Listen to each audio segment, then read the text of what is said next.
Horror कहानियां थी। खून की प्यास पार्ट 1। काली अमावस की रात थी और रात के गहरे सन्नाटे को चीरते हुए एक औरत की चीखने की आवाजें पूरे जंगल के शांत माहौल को दहशत से भर रही थी। वो औरत इस तरह से चिल्ला रही थी जैसे किसी ने उसके बदन पर खौलता हुआ पानी डाल दिया हो। रात को अपने खेतों में पानी देने के लिए आया हुआ हरिया किसान अभी तक इन आवाज़ों को सुन नहीं पाया था, क्योंकि उसके बेटे किशन ने उसे नया नया मोबाइल फ़ोन जो लाकर दिया था शहर से, और बस उसी मोबाइल फ़ोन में ईयरफोन लगाकर वो कोई पुराना गाना सुनने में मग्न था। लेकिन जैसे ही गाना खत्म हुआ, उस औरत की चीखने की आवाज़ हरिया किसान के कानों से टकराई। हरिया का दोस्त रामू भी खेत में ही घाट पर गहरी नींद में खर्राटे मार रहा था। रात के उस सन्नाटे में औरत की चीखने की आवाज़ सुनकर ठंड के मौसम में भी हरिया किसान के माथे से पसीना टपकने लगा। रामू, अरे ओ रामू, अरे जल्दी उठ, क्या खर्राटे मारकर सो रहा है? अरे इतनी रात को ये जंगल में कौन औरत चीख रही है? पूरी तरह से चीख रही है। अरे क्या हुआ? क्या हुआ? कौन है? अरे भूत आ गया क्या? चोर आ गया क्या? अरे न चोर आया है न भूत आया है। मैं ये कह रहा हूँ कि क्या तूने इस औरत के चीखने की आवाज सुनाई देती है कि नहीं? अरे कौन सी औरत? अरे हाँ, ये आवाज है। तू पहले नहीं बता सकता था? पता नहीं कौन चुड़ैल जंगल में नाच रही है। हम घर चले जाते हैं? देखता नहीं, मैंने तो कानों में ये लगा रखा था। वो किशन ने लाके दिया ना शहर से, गाने सुन रहा था मैं। अरे लेकिन भाई, मुझे बहुत डर लग रहा है। अब क्या करे? अरे करना क्या है, भागो यहाँ से। भगवान जाने कौन है और क्यों इतना चीख रही है, और उस औरत की चीखने की आवाजें और ज्यादा तेज होने लगी है। हरिया और रामू के पैर डर के मारे कांप रहे थे। डर की वजह से ना वो वहां पर रुक पा रहे थे और ना ही अपनी जगह से आगे बढ़ पा रहे थे। तभी अचानक से सन्नाटा छा गया। सही मौका है, हमें यहाँ से निकल लेना चाहिए भैया। रामू और हरिया अपना गमछा उठाकर दबे पैरों जंगल के रास्ते से गांव की तरफ चलने लगे। गांव की ओर जाने वाला ये एक ही रास्ता था और आवाज भी उसी तरफ से आ रही थी।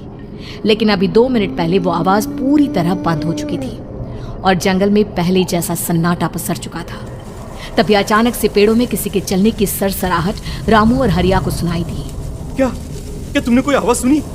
हाँ यार, ऐसा लग रहा है कोई इस तरफ ही आ रहा है। और तभी अचानक सामने पेड़ से एक साया रामू और हरिया के सामने उल्टा आकर लटक गया। ये देखकर रामू और हरिया की चीख निकल गई। वो दोनों डर के मारे बेहोश हो गए। वो साया जमीन पर आकर खड़ा हुआ। उसने रामू और हरिया के बालों को पकड़कर खींचना शुरू कर दिया। अब तुम गांव वालों में से कोई जिंदा नहीं बचेगा। मैं तुम सबको ले जाकर उस गड्ढे के नीचे दफन कर दूंगी।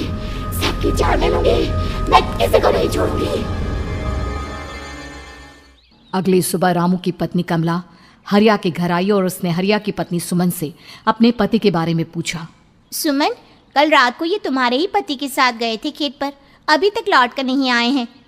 हाँ बहन, मैं भी वही सोचकर परेशान हूँ। मेरे पति भी अभी तक खेत से लौट कर नहीं आए। भगवान जाने क्या बात है, दोपहर होने आई है। अब तक तो उन दोनों को लौट कर आ जाना चाहिए था। क्या करे, कैसे पता करे कि वो दोनों कहाँ हैं? मेरा बेटा भी शहर गया हुआ है, वरना उसी को भेज देते खेत पर। बहन, मुझे लगता है कि हम दोनों को वहाँ जाकर अपने पतियों को ढूंढना चाहिए। ठीक कहती हो तुम, चलो मैं तुम्हारे साथ चलती हूँ। और वो दोनों जंगल के रास्ते खेत की तरफ आगे बढ़ती हैं। वहां जाकर देखती है कि हरिया और रामू आग जलाकर आग के ऊपर कुछ पकाकर खा रहे थे। आप यहाँ पार्टी बना रहे हैं और वहाँ घर पर हमारी जान सुखी जा रही थी कि कहीं कुछ हो तो नहीं गया? मुझे कुछ नहीं हो सकता, मैं कभी नहीं मर सकता, समझे तो? अरे तबीयत तो ठीक है, ये किस तरह की आवाज में बात कर रहे हैं आप? कुछ हुआ है क्या? कुछ नहीं हुआ, बस जोरों की भूख लग रही थी, इसलिए खाना बनाकर खा रहे थे। अच्छा, इतनी बदबू आ रही है, ऐसा क्या बनाकर खा रहे हैं आप? जरा हमें भी तो बताइए। अरे भाभी, क्यों परेशान हो रही हैं? मांस पकाकर खा रहे हैं। एक जंगली जानवर कल रात को खेत में आ गया था, हम दोनों ने उसे मार दिया और बस उसी का मांस पक रहा है। आप भी खाइए ना, बहुत ही स्वादिष्ट है। दिमाग खराब हो गया है क्या आप दोनों का? आप दोनों मांस कब से खाने लगे, और वो भी जंगली जानवर का? चलिए अभी कभी घर चलिए। चलेंगे, लेकिन पहले ये मांस तो खत्म कर ले। कुछ देर बाद रामू और हरिया कमला और सुमन के पीछे पीछे गांव की तरफ चल देते हैं। रामू और हरिया की आंखें पहले जैसी नहीं रही थी, उनमें कुछ बदल गया था। रामू अपनी पत्नी कमला के साथ घर चला जाता है और हरिया अपने घर आ जाता है। देखिए, आपने जो कुछ भी किया मैं उसके लिए आपको माफ कर देती हूँ, लेकिन आज के बाद ये रामू के साथ जाकर मांस पकाकर खाया ना, तो इस घर में घुसने नहीं दूंगी आपको। अरे दिमाग मत खराब करो, मैं वहां खाट पर लेटकर गाने सुन रहा हूँ, मुझे परेशान मत करना आप। इतना तमाशा खड़ा कर दिया, दोपहर तक घर लौट कर नहीं आए और अब गाने सुनने। लेकिन हरिया घर के बाहर आंगन में जाकर चुपचाप लेट गया और गाने सुनने लगा। गाने सुनते सुनते हरिया को नींद आ गई। सुमन ने उसके कान से ईयर प्लग हटाया और अपने आप से कहा, जरा मैं भी तो सुनकर देखूं, ऐसे कौन से गाने सुनते हैं। उधर मोबाइल में एक अजीब सा गाना बजने लगा।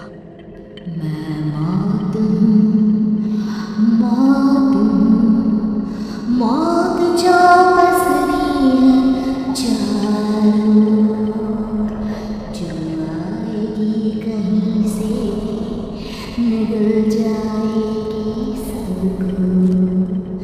मैं मौत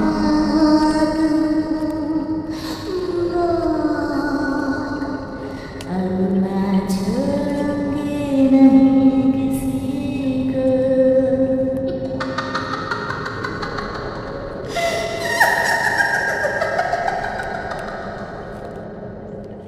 सुमन ने घबराकर मोबाइल फोन दूर रख दिया।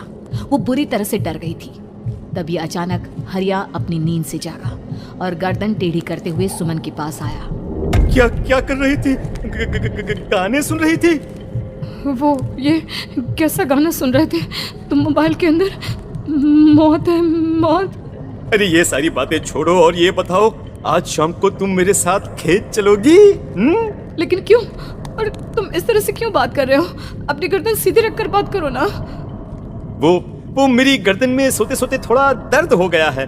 मेरे साथ आज खेत चलो ना।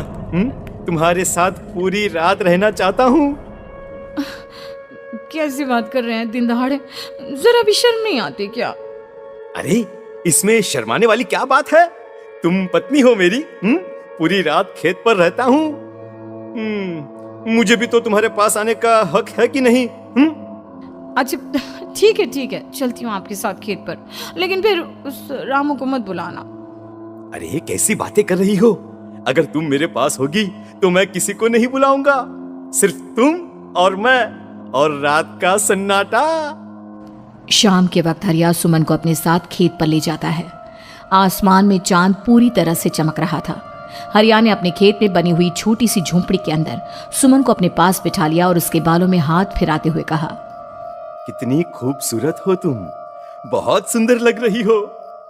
एक चांद से भी ज्यादा सुंदर लग रही हो।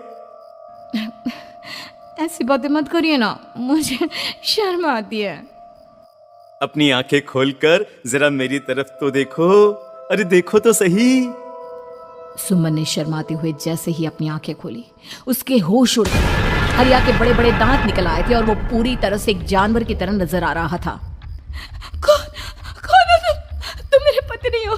कौन हो तुम? मुझे जाने दो। लेकिन हरिया ने सुमन के हाथ को कसकर पकड़ लिया। उसके नुकीले नाखूनों की वजह से सुमन के हाथ से खून बहने लगा था। बहुत दर्द हो रहा है, मुझे जाने दो। कौन हो तुम? क्या करना चाहते हो? वही जो एक आदमी एक औरत के साथ करना चाहता है, और उसके बाद मैं तुम्हें वहीं ले जाऊंगा जहां पर तुम्हारा पति है। क्या मतलब? क्या कहना चाहते हो?